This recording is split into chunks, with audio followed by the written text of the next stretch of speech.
Hola, ¿qué tal? Buenos días, estamos completamente en vivo.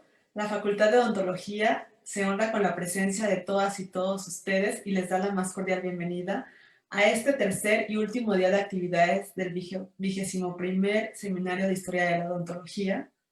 Las líneas de comunicación ya están totalmente abiertas para que nos manden sus saludos y las preguntas a nuestros ponentes. Recuerden que así hacemos mucho más enriquecedor este día de actividades. Y a continuación, me da mucho gusto presentarles a la doctora Marta Díaz para que nos dé la presentación de nuestro primer ponente. Bueno, bienvenidos todos a este tercer día. Estamos muy felices de tener tantísimas personas que están conectadas y también por el Facebook. Saludos a todos. Y les recuerdo que pueden ir haciendo comentarios o preguntas que veremos después del primer bloque, atenderemos esto. Y pues me da muchísimo gusto presentar a Alejandro Chavira Zárate, que es pasante de Filosofía y Letras, y pues me enorgullece y me da mucho gusto que un futuro filósofo se haya interesado por la historia de la odontología. Alejandro fue a la facultad, yo creo que hace unos 4 años, cuando estaba empezando, o 5 años, Alejandro, ya no recuerdo, y entonces, pues como que lo conocí y se atrajo hasta hacia la historia. En alguna ocasión me acompañó durante 2 semestres seguidos a mis clases aquí en Las Águilas y le encanta la historia de la odontología y encontró algo que yo no había encontrado y qué bueno, porque todo, todo conocimiento es provisional mientras se encuentra otra cosa. Y él encontró un primer dentista que llegó a México, un italiano que llegó a México en el siglo XVIII, llamándose cirujano dentista, y sobre él nos va a hablar hoy. Es Claudio Marioni y se llama su plática Perfil profesionográfico de un cirujano dentista del siglo XVIII. Pues adelante, Alejandro. Muchas gracias, doctora, por la presentación. Buenos días. Saludo a mis compañeros panelistas y a mis colegas historiadores. Sí, vamos a empezar. José Claudio Marioni, un perfil profesiográfico. Me parece que ya está proyectada la presentación. Y vamos a ver. Esto puede parecer raro de primera, escuchar un cirujano dentista en el siglo XVIII, un perfil profesiográfico. ¿Qué significa eso? Vamos ahí. Este tema yo lo encontré pues conociendo desde de primero la documentación virreinal en el antiguo Palacio Negro de Lecumberri, y me llamó mucho la atención encontrar diversos temas o diversos documentos sobre dentistas, cirujanos y barberos. Yo al principio creí que era lo mismo, pero no. En los fondos reales cédulas, Inferente Virreinal, General de Parte, Inquisición, Tierras y Tribunal Superior de Justicia, se pueden encontrar muchísimas cosas sobre dentistas. Ahora bien, antecedentes. Claramente, bueno, todos tenemos presente la historia de los cirujanos, los barberos, los cirujanos latinistas y los cirujeros romancistas, que desde la Alta Edad Media van ejerciendo su profesión con regulaciones tanto de los tribunales médicos de orden civil como incluso los mismos religiosos. Es una profesión que se aprende en gremio. Ahora bien, esto va a ser súper rápido. La historia del siglo XVIII en un minuto. Es muy interesante cómo va a llegar este napolitano, que es José Claudio Marioni. Por ejemplo, en el siglo XVIII, este siglo es nos toca mucho a nosotros como mexicanos, porque es cuando se empieza a constituir, o cuando empieza más bien a germinar la idea criolla de nacionalismo, y después las instituciones que nos van permeando. Por ejemplo, En 1727, y ese mismo año se publica por primera vez la Gaceta de México, que es un medio oficial de reproducción de noticias, así como ese mismo año en una epidemia de sarampión, se jura en el 36 a la Virgen de Guadalupe como patrona de la Ciudad de México. En 55, Juan José Higuera Yeguren publica su Biblioteca Mexicana como demostración del intelecto de las letras mexicanas. Después, en 67, que es el mismo año cuando los jesuitas son expulsados de los reinos castellanos por cuestiones más bien políticas, llegan las primeras tropas a Nueva España a constituir el primer ejército formal. Se hace el Diario Literario de México de José Alzate, el Concilio Provincial de 71. Ese mismo año se crea el sorteo de la lotería, que viene desde ahí para la asistencia pública, hoy es para la asistencia pública. Mercurio Volante en 72 de José Bortolache es un periódico de tintes científicos. Se crea la Academia de San Carlos en 81. Por supuesto, el Real Tribunal de Minería. Cosas muy importantes. En 82, por fin los virreinatos pueden comerciar entre ellos. Empieza el libre comercio entre las propiedades, o más bien los dominios españoles. En 86 se hace la ordenanza por la cual el territorio novohispano se va a dividir y a gestionar en intendencias. El primer jardín botánico en Palacio Virreinal en el 86. El primer censo de Revillagigedo, el segundo conde de Revillagigedo en el 93.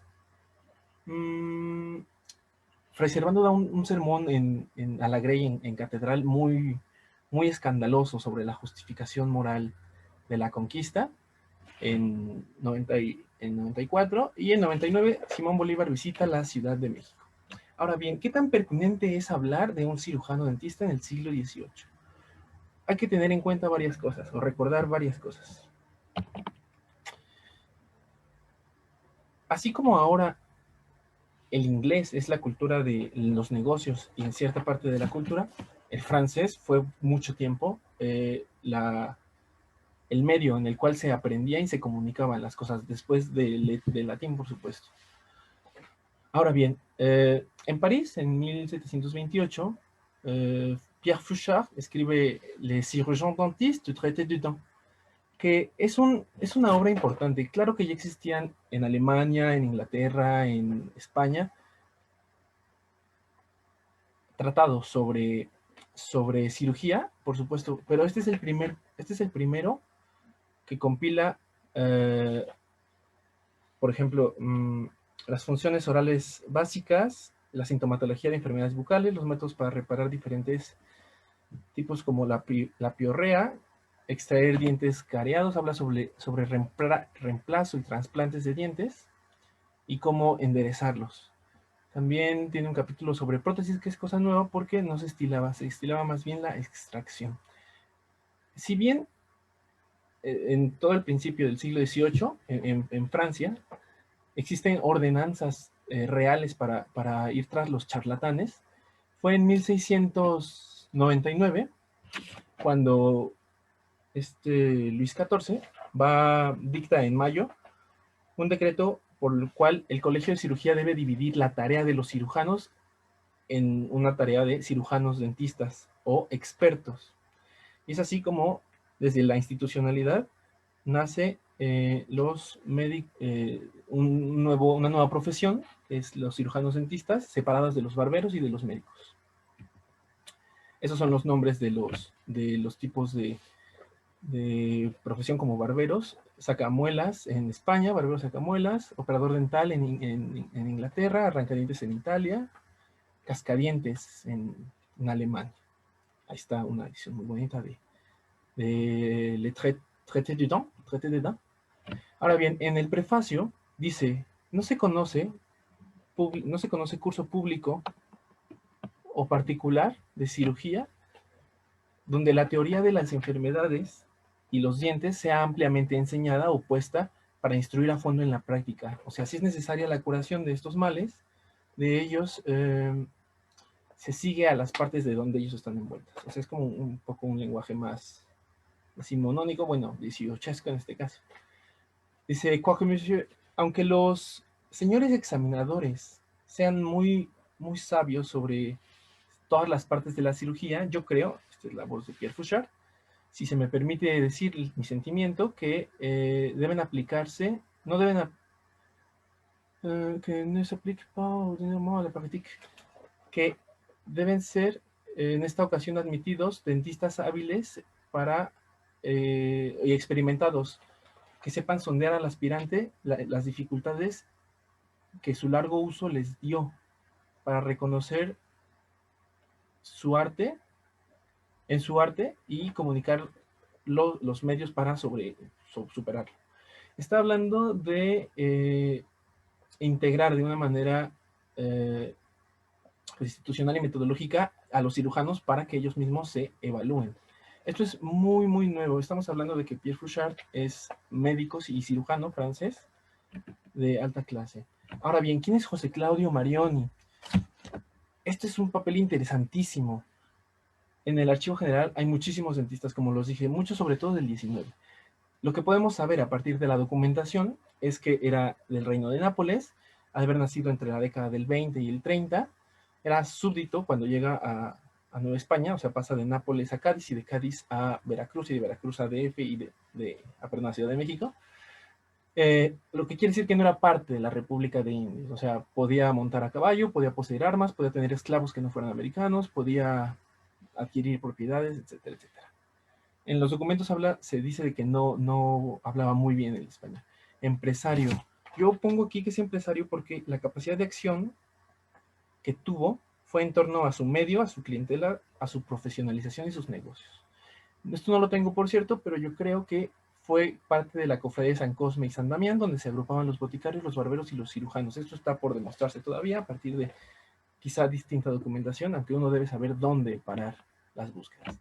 Hacer la América es una frase típica de la literatura del siglo de oro y también y posteriormente del 18. Es buscar la aventura y la bonanza. Sabemos que primero llega por esta real cédula que tiene su duplicado en Cádiz, en el Archivo de Indias, que llega y pasa y se entrevista con Francisco de Güemes y Orcasitas.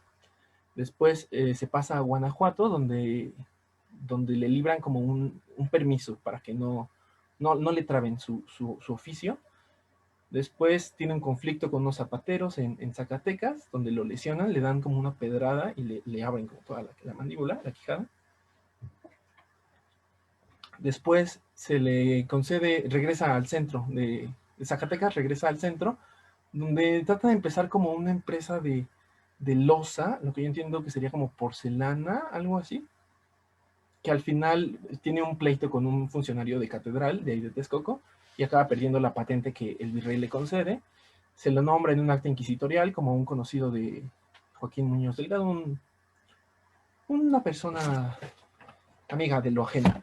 Después, en el Fondo de Tierras, tiene un pleito aquí en Distrito Federal, perdón, en Ciudad de México, en Candelaria de los Patos, con Cayetana Juárez. Es una cuestión de predios. Y al final, lo último que yo encuentro sobre Marioni en el Archivo General de la Nación en México es unas deudas que tienen María y María de la Luz Marioni, ya entrados en los 20 del siglo XVIII, pasada la independencia, entrando casi a la última etapa, con un tal Francisco Esteban, que yo me puedo permitir decir que son sus hijas. Obviamente, todos son aproximaciones hasta este momento. Ahora viene lo rico, perfil profesiográfico.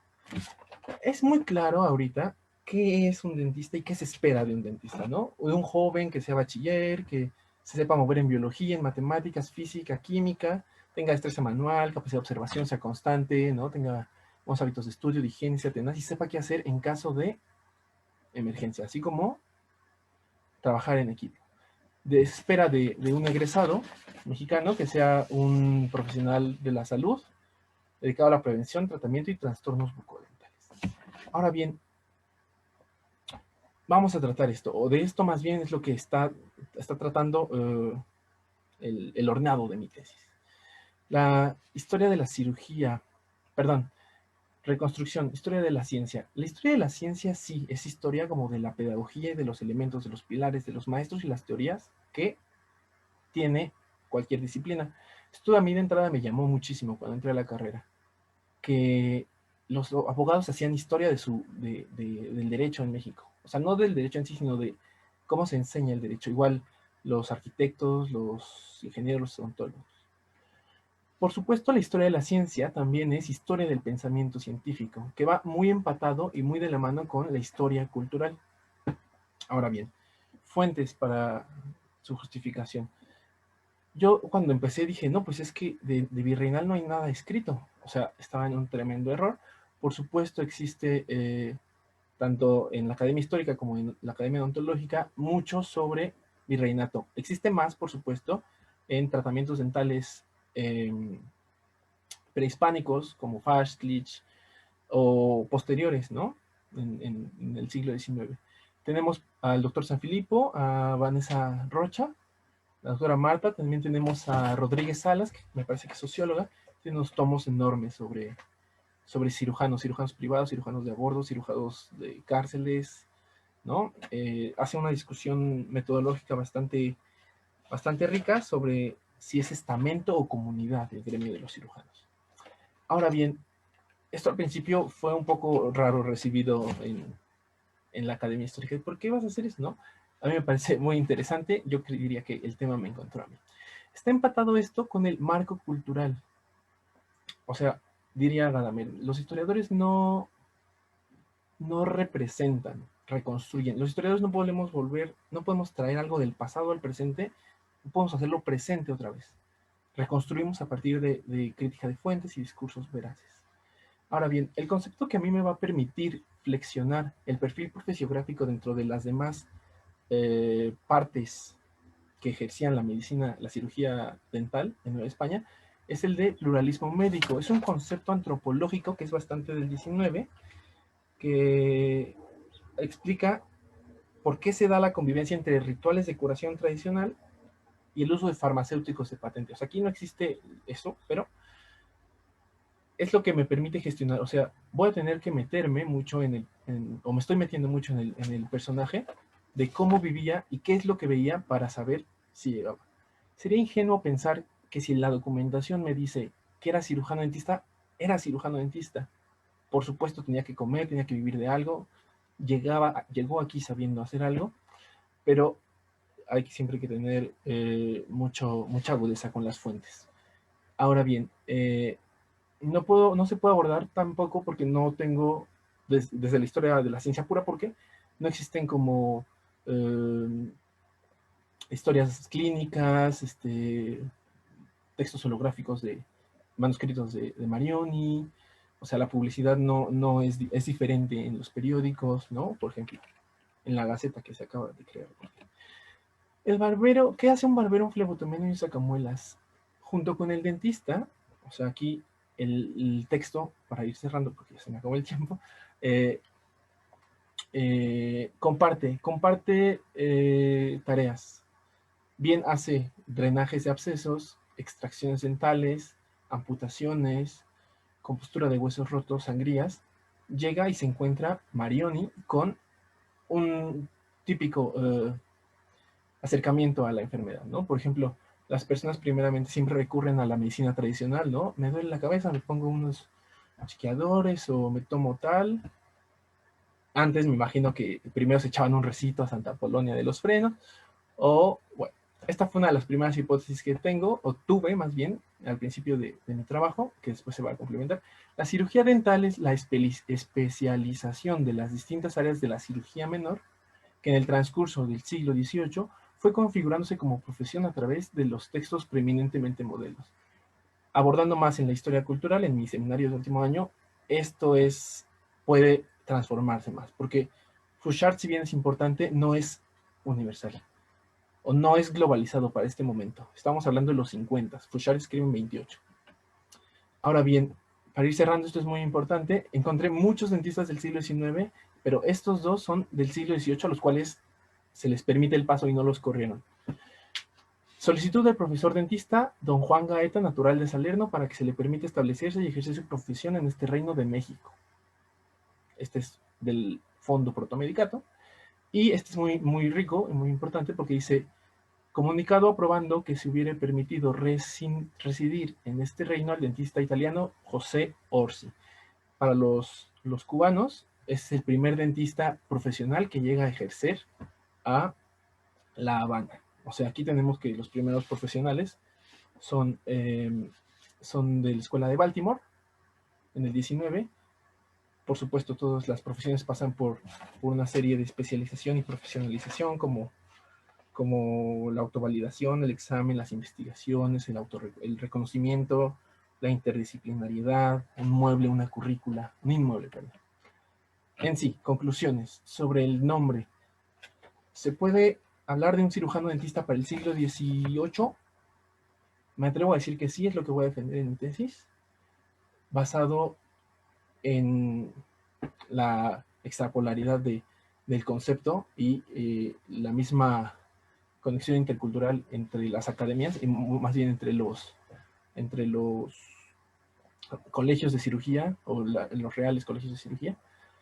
Sobre la práctica dental, existía por supuesto una combinación de prácticas tanto locales como aprendidas, claro que sí, y el modo de acercarse a la curación, la prevención, el tratamiento y la diagnosis era bastante nutrido y rico. Esta es una beta a una nueva investigación. Yo me imagino que en archivos colombianos, en archivos venezolanos, o sea, incluso aquí en archivos locales en Veracruz, en Zacatecas, en Guanajuato, en archivos parroquiales muy locales, en la Catedral de Texcoco, se puede encontrar más información, ¿no? Muy bien, si Dios mediante, muy ad hoc al siglo que estoy tratando, podrán encontrar esta tesis en TesiUNAM, del primer dentista arribado a Nueva España en 1752, apuntes para una historia de la odontología en México, tesis de licenciatura. Es cuanto, muchísimas gracias. Alejandro Zárate, muchas gracias por tu participación y por todos estos datos tan interesantes que nos compartiste. A continuación, haremos entrega de tu constancia virtual, Muchas gracias. en donde la Universidad Nacional Autónoma de México y la Facultad de Odontología entregan la presente constancia a Alejandro Zárate Chavira por su participación y atentamente por mi raza laboral espíritu, Ciudad Universitaria, 28 de agosto de 2020, y firma el calce la doctora Elba Rosa Leiva Huerta. Muy agradecido, muchas gracias. Muchas gracias.